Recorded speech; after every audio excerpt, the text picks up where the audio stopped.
So now it looks like Cuba is next, and the United Arab Emirates, which was a founding member of OPEC since 1967, just told the world that they're leaving the oil cartel effective May 1st.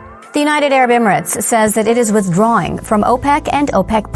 OPEC is a decades-old cartel of the world's largest oil-producing exporters. The energy minister says that it will make it easier for the UAE to meet changing demand, but it is a major blow to OPEC at a time when the Iran war has triggered a global energy crisis. So the markets are now reacting to the supply shock, and gas at the gas pump is now at a record high, and the paper price for a barrel of oil just went up over $100. But the most interesting part about this story is that for the first time in over 50 years, the US is actually being threatened by one of its closest allies. How's it being threatened? It's because just a few days before the UAE announced it was leaving OPEC, they put out a warning.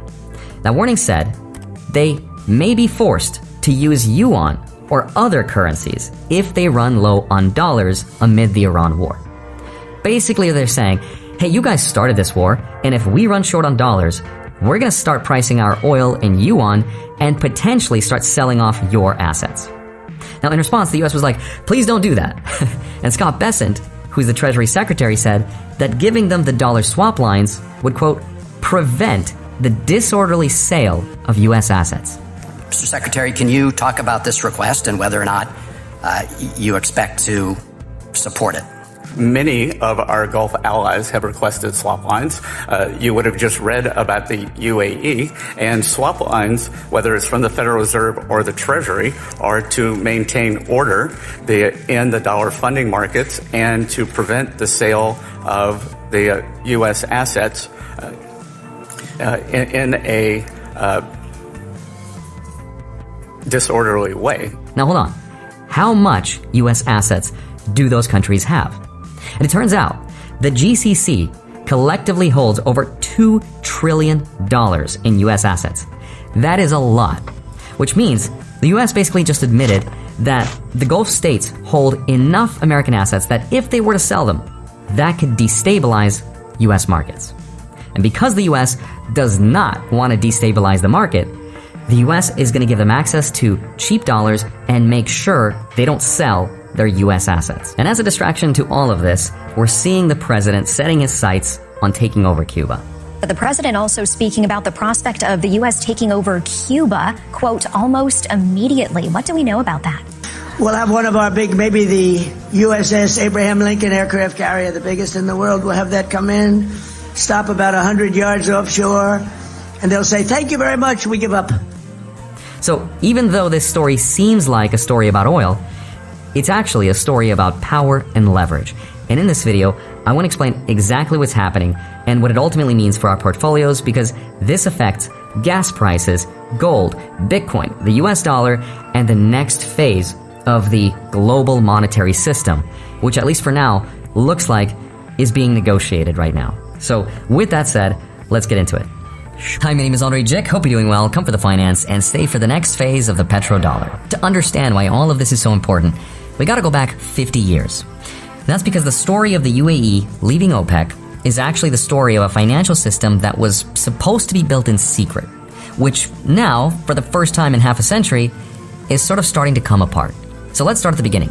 In 1971, President Nixon closes what's called the gold window. What that means is the US dollar, which used to be backed by gold, is now backed by nothing. It's just paper. Now here's a question. If you're a country sitting on a finite resource, like oil, why would you sell that for a currency that can be printed in infinite supply? Only a fool would sell something real for something that's not, right? And the oil-producing nations of the world were not fools. So in 1974, Secretary of State Henry Kissinger flew to Saudi Arabia and made a deal. And this deal was never publicly announced. There were rumors of what the deal was, but no one knew for sure. Until a Bloomberg FOIA request in 2016 finally revealed the details of what was actually agreed to. And the agreement was Saudi Arabia would price its oil exclusively in US dollars. Those dollars would be recycled back into US Treasury bonds, essentially lending money back to the United States, because that's how the US borrows money. It creates bonds that other nations buy.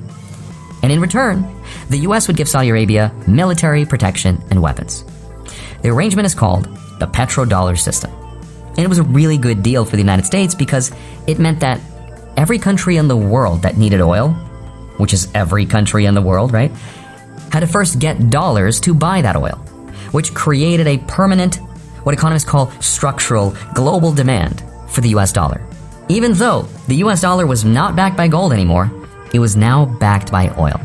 And OPEC, which stands for the Organization of the Petroleum Exporting Countries, was what became the enforcement agent for that system. OPEC's job was to manage supply of oil discipline among the oil-producing nations to keep the dollar-denominated pricing system intact. Basically, OPEC's job was to manipulate the global price of oil. And now it's 2026, and the whole idea of the dollar as the world's reserve currency to pay for oil is being challenged. That's why economists like Lou Groman say OPEC is only needed in a world where the reserve currency has no other anchor. Because in a world where the dollar had a real backing, like back when it was backed by gold or some other hard anchor, you would not need a cartel that artificially manipulates oil to make that system work. Countries would just accept dollars because dollars are something real. But in a world where the dollar is pure fiat and it's infinite and it's only backed by trust, that's when you need something like OPEC to keep those oil prices stable and high enough that selling oil for dollars still feels like a reasonable thing to do. And the moment oil producers decide, hey, your dollars are not worth much, and your competitor over here is giving us a better money backed by something real like gold, and when I trade my finite resource, they're gonna give me something finite too. But if not, OPEC's whole reason for existing is gone, and so is the dollar's anchor.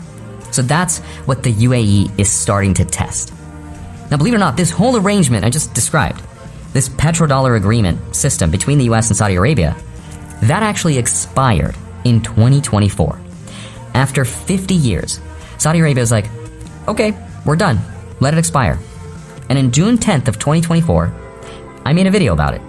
The media started saying it was all misinformation. Turned out it wasn't. And it actually did expire, and it was a very big deal. And then, the Iran war started. And this is where things get a little more complicated. When the Iran war started on February 28th of this year, it created an economic crisis for the countries that the petrodollar system was built around. And this is where the Strait of Hormuz comes in. Again, it handles about 20% of the world's entire oil and gas supply every single day. Ships from Saudi Arabia, the UAE, Kuwait, Qatar, Iraq, they all have to pass through Hormuz to get